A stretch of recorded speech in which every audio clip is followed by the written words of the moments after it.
Representative Techie Chan of Quincy is back with us for our Techie Talk. We missed you last week, Techie.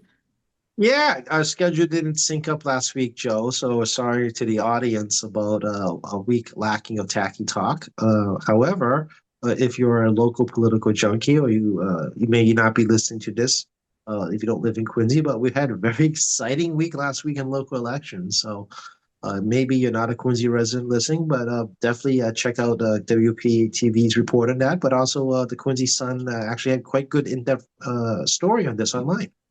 It was a pretty, really historic election when, you have the majority of the sitting incumbents removed from office. So that really was historic. Well, absolutely is. For those who aren't local, because I know that I have some friends that listen to this that don't live in Quincy, it is a nine-person city council. It is six wards, three at large. I know local people know this. I've never seen this in 30 years of observation. We have five incumbent councilors removed, and then you have two open seats, of which one is a return person who'd been there before, and an open seat with a brand new candidate, leaving you two out of seven that are incumbents on the council. It's the first time we have a majority female council, so women are five out of nine for the first time. And you have two Asian Americans on the council as well for the first time. And then on the school committee, you also were elected your first Asian. So, and you have two open seats. You have two brand new members of the school committee as well, with one incumbent remaining to pick your top three. So it is very historic in Quincy because it was pointed out to me the last time we've seen a big change was back in 2001, actually, with Mayor Phelan. School committee Mayor Phelan beating incumbent Mayor Sheets, but also you had four new city councilors. But all of them were actually either on the school committee or longtime community activists, very much. So four, I was pointed out to me, was the last time we had a major changeover. Yeah, that's, almost 25 years ago. So certainly going to be a whole new look and feel to the city council next year. Yeah, it's not unusual to see like one, two, up to three, for example. 12 years ago was three new city councilors. Uh, Seven is monumentally seismic change. Yeah, no question. And that's in a non-mayoral election year as well. So that's pretty substantial. It is. And the voter turnout, I believe, was close to 22%. I thank everybody that went out and voted. I am running for re-election, everyone, just to put it out there. So, I hope you think kindly of me next year. But voter participation was significantly higher than preliminary in September, because the preliminaries do matter. It whittles down the number required by charter to the number you get in the fall, even though it was just Ward 6 and a large race really had more than minimum candidates of 2 and 6, and respectively.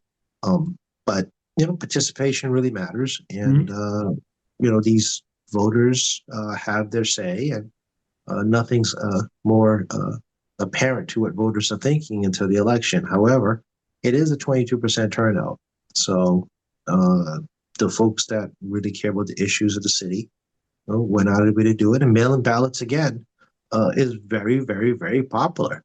We talked about this multiple times about early voting and mail-in ballots. And in this particular race, mail-in ballots made a big difference at the at-large level. Yes, as a matter of fact, it flipped the at-large race in the end there when those were tallied in. Yeah, you were front row center to watch that as QATV had their extended coverage that evening. That's right. We thank all our volunteers for helping us with that as well. We couldn't do it without them. They've every precinct, 31 precincts covered with volunteers phoning the results back in here. Yep, and also good work to Mark. I know Mark is not a guest star in your show here, but we can't leave Mark out as well, and John and everyone else in the QATV studio that had great coverage and also made sure everyone got a fair amount of time to be on QATV to talk about the races and issues important to them and why they run for office. Yeah, that's what we're all about here. Absolutely. So, and we will continue to do that as long as we can. So, and as you mentioned, state election next year. Yes, it is. As you may be aware, three candidates on the Republican side announced for governor. As you can tell, I'm not naming names because I don't want to play favorites nor influence voters in this cycle. And this is a nonpartisan QATV not-for-profit show, so I'm trying to not to be make any kind of specific statements about people themselves. But you do have three so far announced for the Republican governor. They do actually have to go to the Republican convention and get 15% of the convention votes to make it onto the primary ballot, provided they make the minimum number of signatures to be collected. Nomination papers should be coming out sometime in the month of February for all statewide and congressional candidates. Congressman Lynch right now appears to have two primary Democratic challengers, appears, because we don't know until signatures are gathered. And although I am pretty confident that Senator Markey, challenger Congressman Moulton, is pretty much guaranteed at this point. Looks like a pretty much definite race there, yeah. Yeah, sorry about that, Senator. I misspoke about Congressman's title. But no, that seems to be the one that I know is set in stone. Everything else, stuff can change. To my knowledge, the state delegation is coming back, or would like to come back more accurately next year, until somebody makes an official announcement otherwise. Right. Yeah. Well, that'll start to materialize after the first of the year. So we'll wait and see on that. Yeah, but I am intending. Yes, you've said that many times already, Dick. Yeah. So people, so some of my friends who think they need another job, no, I'm not going anywhere yet. Okay. Something we can talk about is the federal government shutdown came to an end yesterday. Yeah, it kind of had to at some point. I mean, once you got to the air traffic controllers, as Ronald Reagan also learned many years ago, if you're old enough to remember that, you lose air traffic, pretty much everything in the world stops in this country. We learned that in COVID as well, when there was no air travel, how much the economy was really negatively impacted in like a bazillion levels. So, the SNAP program, the air traffic control issue, eventually started to create some fractures among Democratic senators, including those that were not running for re-election, to try to cut a deal. As I've stated before, do you trust them to honor the deal? Has always been my question mark. Some of that deal includes guaranteeing that federal workers that were terminated returned to their jobs. Back pay would be guaranteed for all federal employees. SNAP programs would be sacrosanct, according to this bill. They'll do government funding only to the end of January. So this is not a long-term solution. It's really a Band-Aid short-term solution. The tax credit vote on the expanded ACA, the tax credit vote, it was supposed to be guaranteed before year's end in the U.S. Senate. Whether that promise is made, well, we shall see. However, there was no equal promise made in the House, which means regardless of anything, the other House branch would not get to make a statement. And Democrats, well, let's call it what it is. It's called vote spotting. This happens a lot in my world. Republicans, they vote spot us to try to make us look poor regarding certain issues they think is very popular. Whether it's popular is another matter, folks, but they believe it is. So, the idea is that, going to election cycle, if people vote against a certain popular issue or an issue that should be popular in your congressman or state, and you vote against it, it becomes a campaign matter. Mm-hmm. We shall see if those agreements are honored. As I've said multiple times, it's very hard to do business if you can't trust the other side to honor their agreement. And and part of that included no revisions for bills regarding the shutdown. Temporary, it was really a temporary bill to January 30th, but they would not do a revision to that specific bill like they've done other spending bills in the past, where they all thought they had a deal, and it turned out to be that we're going to screw you on your deal. Right. No, and it's in writing, so let's hope. Let's hope. I mean, like I said, the challenge is that, this is a gig, your word is your bond. End of story. There is no written contracts. There's none of this written in blood statements, right?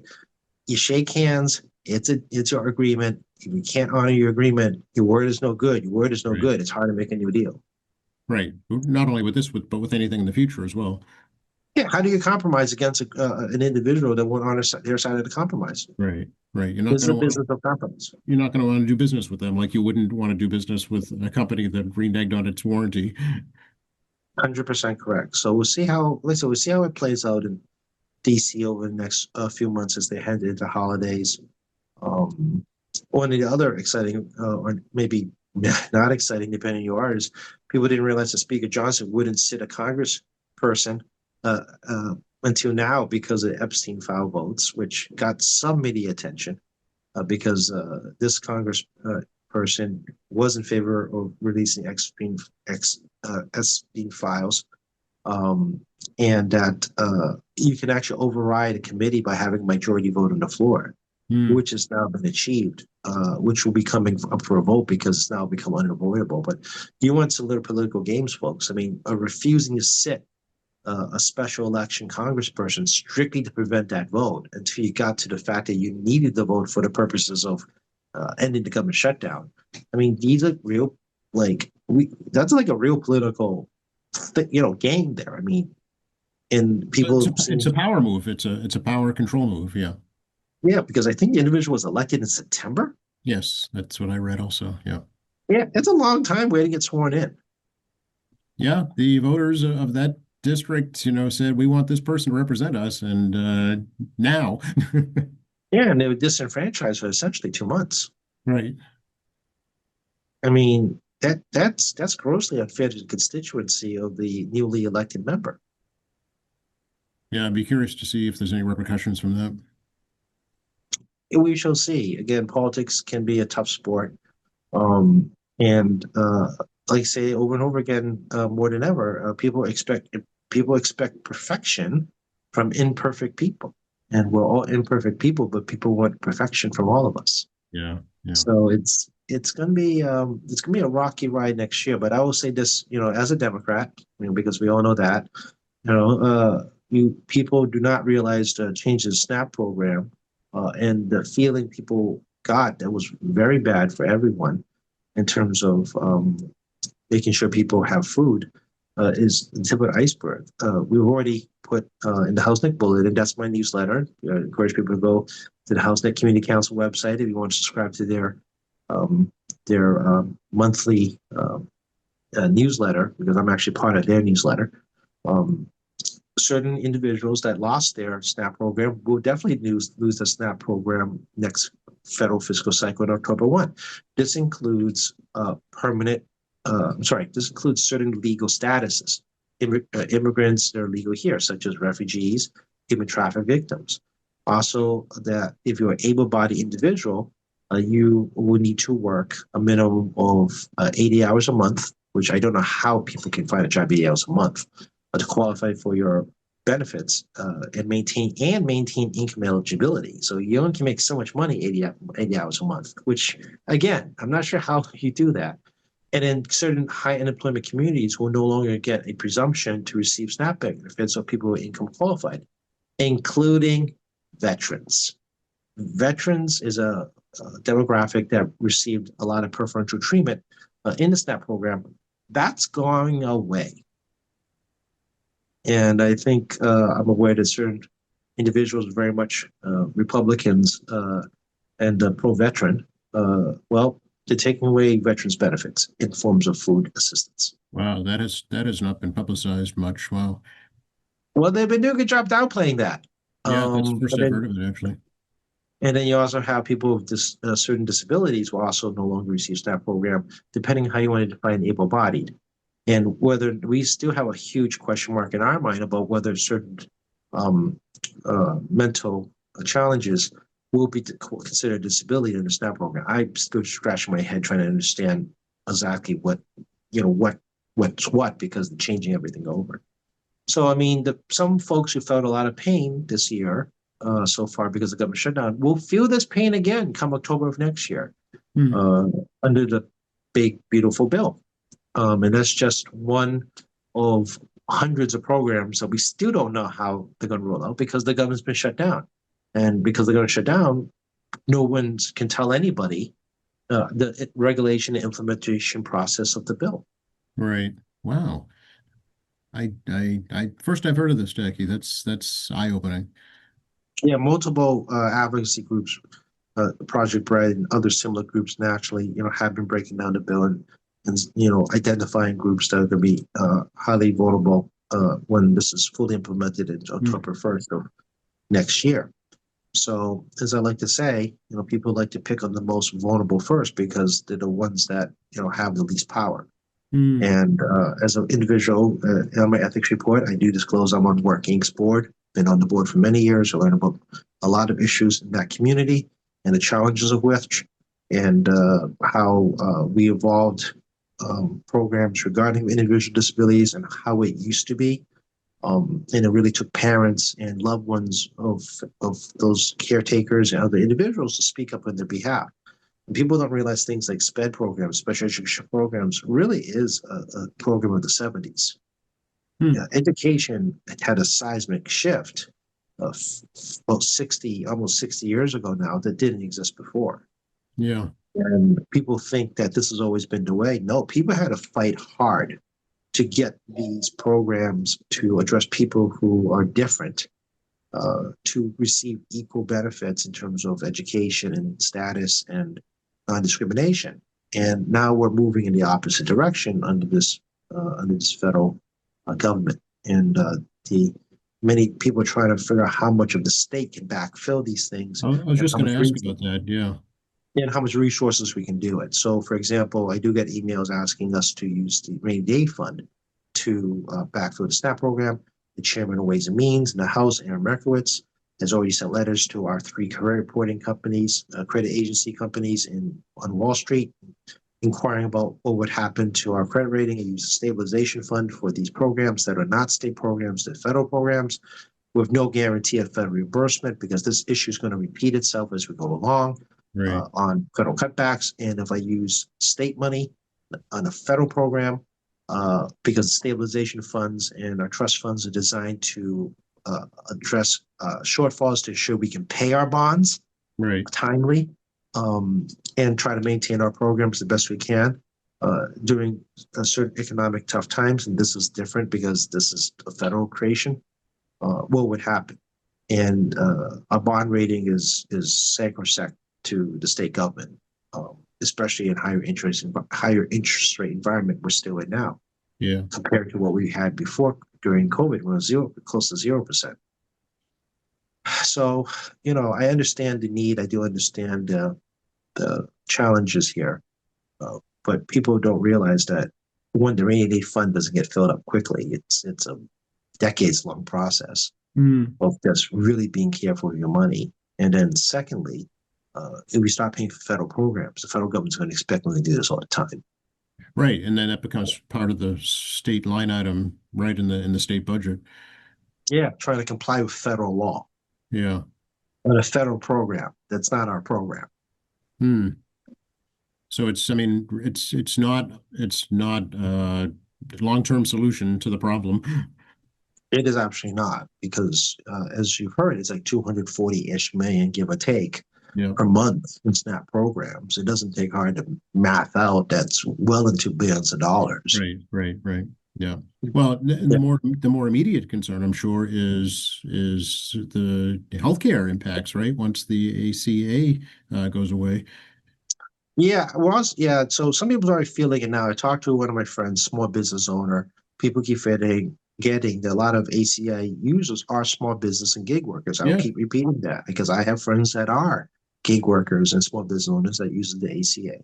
That's what I'm designed for, really, right? Yeah. Yeah, and it's a big part of their, regard to local small Main Street economy, right? Main Street's very important to all of us. And they're already seeing rate hikes when they did the reapplication at the beginning of this month. They're still not sure exactly how it's going to roll because explanation is not good because no one in government is working at the time. Right. And now that government's reopened, they're hoping to get some better answers. And then the expiration of the so-called COVID Biden tax credits on the ACA ends today. As end of year, which is the principal reason they did the shutdown. And it's definitely becoming a very popular campaign issue. And what does it mean to us down here, folks? Well, I always keep reminding folks, Mass Health is Medicare, Medicaid. They administer the program, right? The Attorney General has a Medicaid fraud division, Medicare fraud division, which is actually really Mass Health. And Mass Health has its own auditors. I've actually had my orthodontist actually had some math problems in accounting, and we had to work with Mass Health to make sure that the accounting was corrected. So there is like auditing, but there's a large volume of consumers. And I think somewhere in the area, perhaps 200,000 people in the state are going to be negatively affected by the end of the ACA tax credits, and it's going to impact your ability to do business as a result. And what does that mean to us? Because we all know that Romney Care, so to speak, came out of Massachusetts, so-called our version of universal health care, so to speak. I know we can quibble about the definition of that, but the precursor to ACA came out of Massachusetts, where basically the framework, and it's not identical. What they did in DC wasn't identical, but we were the framework they worked off of. Yes. And because of the ACA stuff, we integrate our system to there because the money was there. Well, the money's no longer there. How do we address it? Because we are no longer budgeted like we were before the ACA money came in as part of our integration. Right. Can we actually make up that money? Because obviously that money was reallocated to other programs because we had a degree of savings there. So, a healthcare program that people, like children healthcare, for example, we do provide healthcare for children, was able to be expanded, for example, because we're able to get federal dollars in ACA to help us with part of that cost. Yeah. So it's not, we don't deficit spend because we can't print money. Yeah. How much would that cost? Do you know, Techie?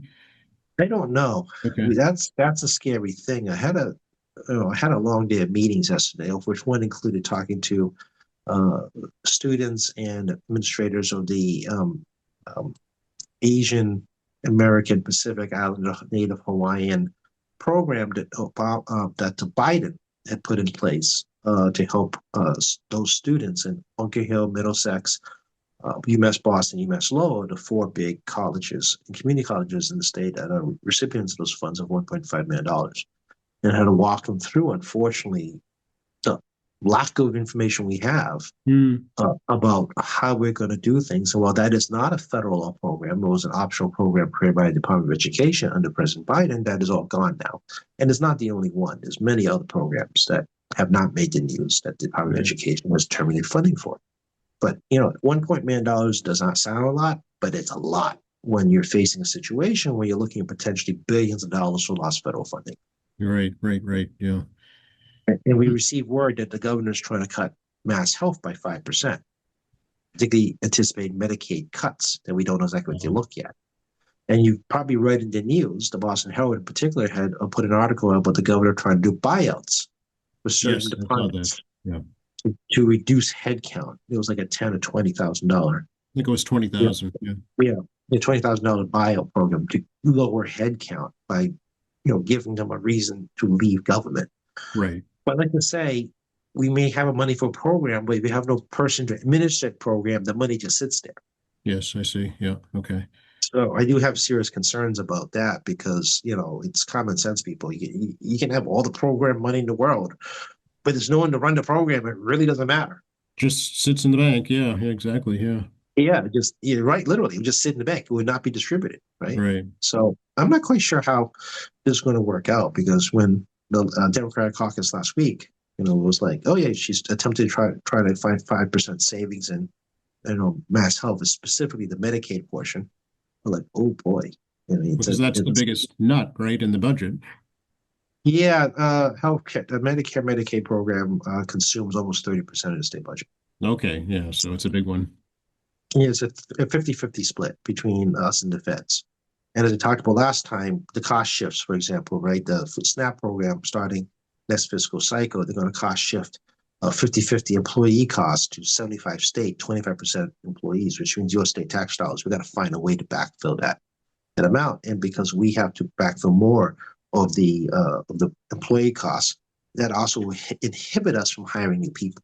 Yep. Okay. And they could do this to Medicaid for all we know. They've not made an announcement yet. We don't know. right? And same thing with unemployment. Unemployment shared costs with the feds as well. We don't know. And I'm already aware that they have a shortage of people because I got like 4 constituent emails a week now of people having severe problems trying to get to unemployment, DUA. So we already are in an employment shortfall with that. So as you guys all can hear constantly from me, I just do not have answers for these things because we don't know. Impossible to formulate a budget when you don't have the details. Yeah. And it is the reason why we underfunded the fiscal year 26 budget by almost $800 million. And we've really resisted going to rainy day fund, which is almost $8 billion. And then the governor's obviously trying to find cost savings, of 1% in all secretariats, plus now 5% try to reduce mass health. And then, they're looking for more ways to not spend more money. They're really hiring freeze across the board, except for essential employees. And even in the House of Representatives, the Speaker has a hiring freeze as well regarding any new hires. So you lose a body, you're not getting one back until we can figure out what's going on in the bigger budget picture. Yeah. So this is we're trying really hard here to prepare for something we can't see. Right. Exactly. Yeah. It's flying blind, really. Yeah. Yeah. And like it's talked about the SNAP program, obviously now all experienced, 16,303 participants in Quincy alone, $240 million over 12 months. Just saying. Yeah, that's households. That's not people. So there's more people than that. That's correct. I don't have the breakdown of individuals in each household. So that's why I use the word participant a lot because 16,303 participants. I don't know the number of people served in the household, and it can range from $10 a week to over $50 a week. And we saw definitely a spike increase of purchases in grocery stores prior to a SNAP program ending on November 1 or temporary ending. And we're getting mixed signals out of DC. Initially, the courts in Massachusetts and Boston, Rhode Island said you have to pay. So they announced right away we're doing partial pay. Then they announced that the Department of Agriculture said we're going to pay it all because the court says so. Then over the weekend, the president said, no, we're going to sue because I don't want to pay it all. And it becomes a very confused mixed messaging from our standpoint. Put aside the real mixed messaging, to the public. When the administrators of a program and the secretary says one thing and the president says another, it becomes real troublesome. And that's why when we received the SNAP funds for the Department of Agriculture, we moved it right away out before an opportunity for them to claw it back because of lack of clarity from DC in the Trump administration. What are you expecting us to do? Yeah, I know the governor immediately said, send it out, go out, buy the food you need. Yeah, I don't know how people noticed that. Secretary of Agriculture said one thing, a few hours later, the president said another. Yeah, now, if you want a tacky perception of inside baseball, what I think is going on. Of course, that's what we want. That's why we're here, Tacky. I think this may be the first time. I think it's the first time there was a discussion inside the Oval Office. There was a disagreement between the president and some of his internal people that advised him regarding how to handle SNAP. Oh, because the mixed messaging that came out was really mixed messaging in short periods of time. Yeah, including the press secretary. She actually said one thing herself. The president said something later on. There was a lack of because we know this president is very controlling regarding messaging and very much have his staff in sync with his own messaging. This is the first time I've seen very clear confusion on a crucial issue that affects 42 million Americans.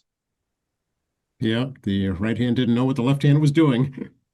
Yeah. And in fact, even though the government's reopening and the fact that the Trump administration is still pursuing the lawsuit saying they don't ever have to pay SNAP, is again another demonstration of how much presidential power should be allowed for them to basically not comply with the law. And now you're also seeing in the Supreme Court regarding the tariff issue. There's a lot of questions being asked by justices about the extent of presidential power against congressional powers.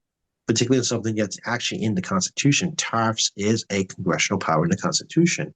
Yeah, they can succeed some of it, but they're instructions to the president of utilization, subject to some interpretation, obviously. But it's still instructions, and whether or not those instructions matter, because that's what the law says. Yeah. I think we're going to start to see a lot more questions raised as we enter the midterms next year. Yeah, and the Supreme Court, is like you say, all branches of government like to preserve their little silos. And if the executive branch keeps not complying with the federal branches, the judicial branch's orders and rulings, judicial branch will respond in kind. When certain cases come up for them to exercise again, their rulings and orders do matter.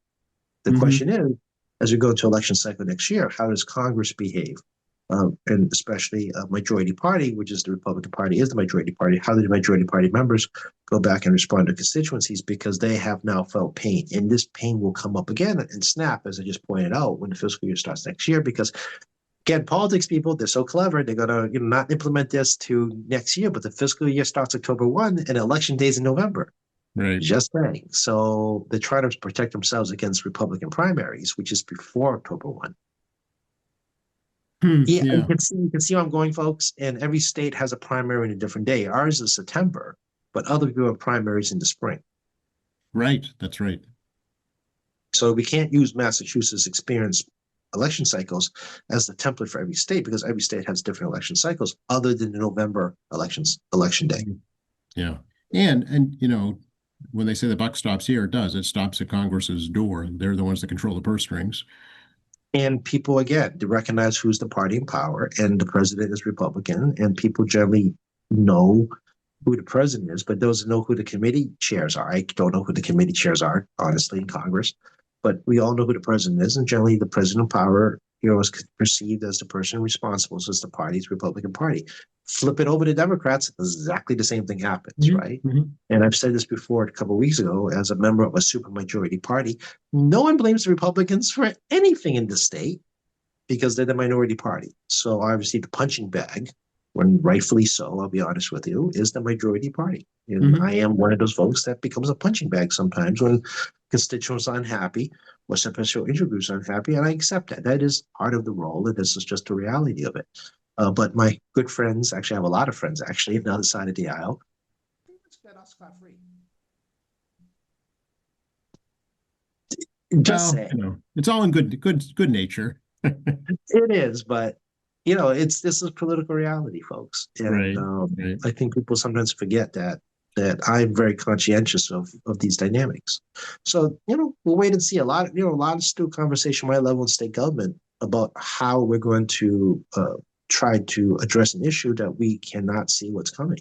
And how do we respond? I mean, as much as the Attorney General is doing her job suing the Trump administration, the legislature and the governor at the same time, though, we still have to address the issues presented at hand, even if a lawsuit's pending. Right. Yeah. What is going on at the State House these days? It's last week. Oh my God, we actually are moving some bills now. Actually, let's see. We talked about some of the bilingual SEAL education bill. We talked about using words that aren't acceptable regarding disabilities bill. We did a bill on home care assistants. We're licensing them. The House voted move that bill out. These aren't new ideas. They're actually somewhat old ideas, but they've been updated and tweaked and improved over the course of a couple of different sessions as we try to sort it out. There is movement on an energy bill, which I found out the votes came out last night about almost 7 p.m. It was like 6:49. They got an email from the Telecom and Energy Committee that bill's on the way out of committee. So I've not had a chance to read the fact sheet yet because I got it late last night, and I was already out to 7:00 last night anyway, going to events. So I was already kind of exhausted before I got that email. So we were supposed to have a debate today, actually, and they're going to move it to next week. We're closing sessions. We're closing formal sessions. We'll still have informal sessions after November 19th. So I suspect we're teeing up this energy bill, which will be subject to amendments, and we're still waiting for what Ways and Means does with it. Just because it comes out of Telecom, Utilities, and Energy doesn't mean Ways and Means is not going to tweak the bill again. And then if the timeline is correct, we may see Ways and Means release a bill either Monday late or maybe Tuesday morning for a debate Wednesday. If they're planning a debate on Tuesday, then they release the bill Monday. If they release the bill Friday, Ways and Means release something Friday, it'd be a little surprising because the rules are set up where we really only have an afternoon to do amendments prior to debate. So that's kind of how the calendar works now in the rules, is that bills released from Ways and Means, sent to third reading, committee third readings ready to go. We get about the afternoon before the debate to file amendments. Let me see. Okay. All right. Tell me about this home care assistance licensing bill, Tacky. Yeah, this is something that hasn't been addressed for a long time regarding home care assistance. So these are folks that come to your home and take care of your parents or other people who are having some physical challenges. Like visiting nurse? No, these are not licensed nurses. These are more like people that come and help out the house. They can't, but there's not licensing to it. And, I see. There's no minimum standards across the board. Right. So even the industry itself is having a lot of challenges because of the big supplies, short form of workers available.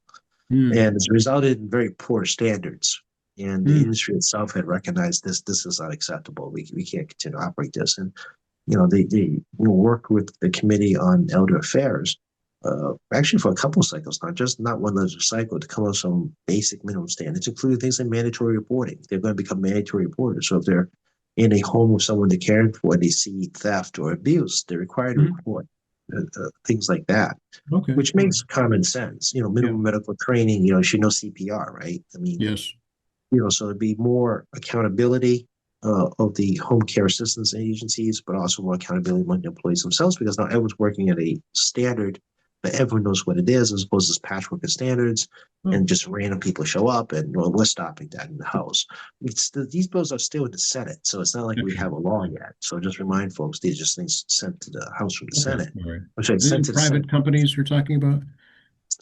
I'm not going to name companies. No, but they're privately owned? These are private companies, yeah. Okay. Yeah. And, it's a reflection of a changing economy and industries realizing that, how they're operating is going to work anymore. Participation was very important from these industries to help out in understanding what is not working, what needs to be done, and how do we tighten it up, mostly for public safety. Yeah, I'm actually surprised that there hasn't been something already in place to kind of make sure there are minimum standards set. Yeah, and this industry's been around for decades. It's not like a brand new industry. Right. So, but I think a lot of the workforce shortage issues. We have a larger immigrant population. Multilingual assistance becomes more important. And this also sets up, I won't say, I don't like to use the word legitimate, but it gives people some more confidence in an industry that cares for vulnerable populations. And recourse if something goes wrong, right? That's correct, because you can yank a license and can be investigated. But my key one was the mandatory reporting, because I actually do have a bill out there that requires people who do elder care to become mandatory reporters as well, which hasn't really been moving, unfortunately, in the committee level. But, if you're working in an assisted living facility and you see an elder that appears to have some abuse going on, you should report that abuse. Yes. Oh, for sure. Definitely. Yes. That's interesting. I'd like to follow that one if you don't mind. I'm curious about that one. Yeah, I've had to file this bill for several cycles now. It's just having trouble getting out of elder affairs. Okay. I'm still not sure exactly what the issue is. I understand. I modeled the bill after the mandatory reporting for children in schools, and also in the disability community. If you work with the disability community, you also have mandatory reporter as well. So I'm not sure exactly why I keep getting held up in elder affairs, but it seems like a common sense issue, especially as we're a growing older population. I think our average age is like 38 or 39 now in Massachusetts. It's something like that. And rising, yeah. And rising. We're a very old, medium age state. Yes, yes. And both of us will be in the situation at some point soon. Oh, I'm much closer to it than you are. Yes. I'm lucky enough to make it, yeah. So, that's actually part of our looking at it because we do recognize that we're aging and, we're not having as many kids here as we really need to have a lot more kids, by the way. That's how you bring the median age down. Don't look at me for that. Don't look at me either. As I like to say, I'm still blissfully single. Um, but no, this is a real, part But of it's our true. public Yeah. policy. It's part of how we do public policy, right? We actually have to be aware of the changing demographics. Right. Yeah. Well, I mean, how much of that can be attributed to the cost of housing? Because college students graduate and leave, right? Yes, very much so. The high cost of living and also young folks being more conscientious of what the cost of childcare in terms of the long picture, right? Not necessarily just having a child, but also looking at college, Mhm. daycare services, if you want to do early education, where do you want to live, school systems. I mean, it's much more engaged than my parents who just basically bought a home, decided to have kids, and Mhm. try to move closer to a school when the time came. I mean, Yeah. it was. All, I'm pretty all the confident my time. parents didn't have a long plan here. Right. Right. Right. No, but you could do that then. Yes, you could, Yeah. even though my dad's first house had an interest rate of like 12%. But Yeah, but ignorance is bliss. We didn't know any better. well, your home was also like under $50,000 back then That too. too. Right. Yeah. Now they're talking about 50-year mortgages. Yeah, that's not going to work. I mean, you're not going to get back. You have almost no equity at home at 50 years. Right. I know. It, there's literally no equity left, meaning that your interest rate's going to surpass the principal at a certain point, to a point that your value of your home actually literally has no value against the debt. Well, that's what caused the first crisis, right? Is that people were underwater in their property. And they were giving out bad loans to people who couldn't pay them. Right. And this one 50 years creates a whole different kind of situation where I'm trying to sell my home 30 years into a 50-year loan. Well, you just lost a lot of equity on the home sale because, when you sell your home, try to buy a new home, may not want to do 50 years, maybe you're going to do 30 years instead, or 20 years on a new home. You're not going to get enough value remaining because most of it went to pay the 50-year debt. And Right. then So people if will you're just like, stay put. Yeah. yeah, and if you're, let's say, in your 50s, for example, and decide to get a move to a smaller home, why would you take a 50-year loan to begin with, right?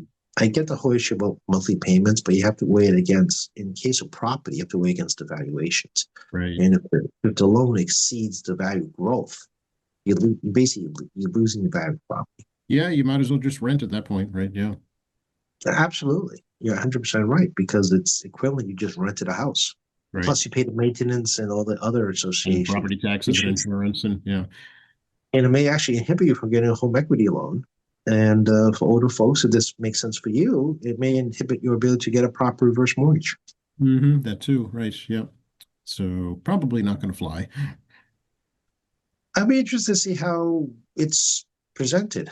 The banking industry may not even like this idea because if you default and you get 30 out of 50, the ability for the bank to recover the loan on a foreclosure, and they hate foreclosing on houses because the last thing they want to do is have a house. Right. They may not get any kind of legitimate recovery against the remaining 20 years. It sounds wonderful on paper, and the president likes to put stuff like that out. But yeah, I've done a little bit of homework, folks, on this, as you can tell, and that wasn't part of his consideration when he made that statement. Yeah. Well, they'd have to have no prepayment penalties, so it might help somebody get into a property, but then if they can pay it off early, that might be, you know, a process to go through. It may be. Again, this idea was floated, details are lacking. Um, but I mean, people just focus in on the monthly payment and not thinking about the longer Right. picture regarding the home valuation. This isn't like a student loan or a car loan. I mean, this is an asset that you're going to live in, an asset that you hope to use as part of your retirement plan. Even though your valuation somewhat offset because of monthly maintenance costs or every couple of years maintenance costs, whatever those costs may be, the fact that you're a primary resident, in fact, you have shelter is the higher valuation against the maintenance costs. But when you look at a long-term valuation in terms of retirement purposes, or perhaps buying a new home later on, or need equity for the purposes of maybe add on to the house to increase value, or maybe help pay for your kids' college through equity, those type of loans can really work against you. Yeah, yeah. My gosh, we ran out of time, Jackie. We're just talking, Yeah, talking, we covered a talking. little bit of local. We covered a little bit of federal. We actually covered a bit of state, believe it or not, even though I didn't talk a lot about bills. There is a lot of activities going on in the state house. I'll give you really briefly today, before I started, we proceeded to have a Massachusetts Bridges Commission today, annual meeting, talked to the commissioner of DCR, the new commissioner. Give you an idea of my schedule yesterday. Like I said, early in the morning, I had to talk to Asian students and faculty about the lack of federal programs at those four colleges, but also had a meeting about um, secondhand car dealerships regarding how lemon law is good for them and why you shouldn't mess with the lemon law, but also issues regarding tow industries, notification to lien holders of a vehicle. Yesterday, I talked to Fino director about how do we try to make it better to help people who are indigent, who had to bury a loved one, and went through a lot of examples of the challenges associated, not just the loved ones, but also the industry itself on how to address this issue and how DTA does not pay properly and their paperwork is a complete disaster and how they're not really helpful, which was a great conversation. We had a conversation with the food workers union about self-checkout. There was a self-checkout bill that Senator Feeney filed, and we had a long conversation about, and how do we address safety for the employees and actually how to improve customer experience. I hate self-checkout, for the record. Not positive. My experience has not been positive on that matter. And then we also talked about whether we should allow veterinarians to do remote care analysis, diagnosis of your pets, without actually ever seeing the pet in person. We had a conversation with the ASPCA about that. So as you can see, I have a very diverse committee regarding virtual pet care, self-checkout counters, used car dealerships, Asian American programs losing funding. And then of course, Representative Reyes from Lawrence asked me to visit her fundraiser last night. I didn't go to Lawrence; it was in Boston, but it was going out and meeting colleagues and so forth as well. So, give you an example of a very busy day for me. That's Yes. what a very busy day looks like. And we saw you at the Veterans Day parade and ceremony here in Quincy too. Thank you to you, brave souls that came out on a day where I could not feel my face anymore. That wind was brutal. Yeah, I lost my hat at one point. I don't know if QATV caught that, but Oh, I don't think we caught that. No, we'll have to go back in the footage and look. people who see me know I like my fedoras in the winter in particular, and it was not a good day to have a fedora. But it's important to thank veterans, certainly. Yeah, and their families. Thank you to the veterans and their families, and celebrate their service to us to keep ourselves safe, and our freedom isn't free.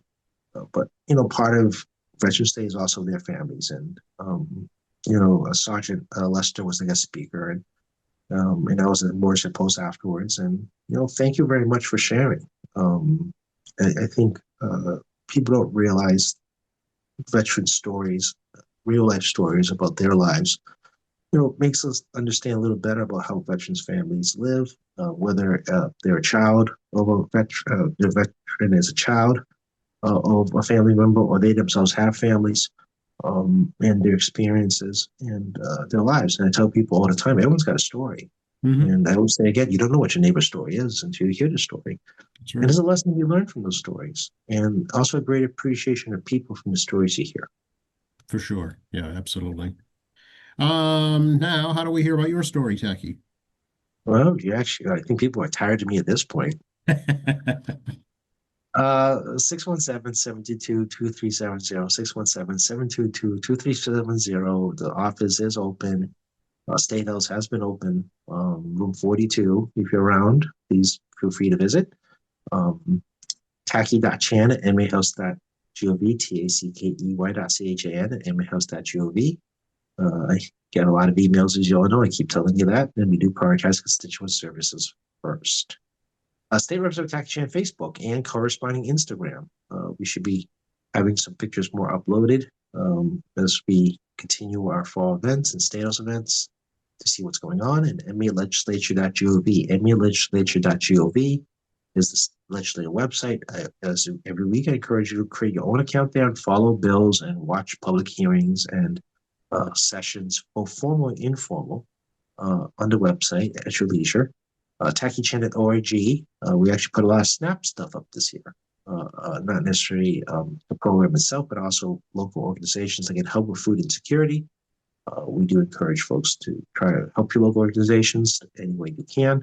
I know it's tough for all of us, but pick an organization that you like to support, and your little bit of generosity makes a big difference. And of course, QATV at QATV.org. Joe here would love to hear from you. Actually, just talk to Joe if you got a problem. You don't have to call. I don't know how much I can help, but they can talk to me. Feel free to let Joe express your opinion on bills in committee to Joe. Well, I mean, if you're a Quincy resident, 18 or older, you can come here and do your own show. Oh, that's true. I think that's something we could talk about more next time, actually. I think people don't realize that QATV is a community service, and anyone in the community can participate and actually learn a lot about media. Yes, absolutely. We have classes to train you in all the technical aspects, and then away you go. Absolutely. And Mark and Joe and John and everybody there, does a great job helping people out.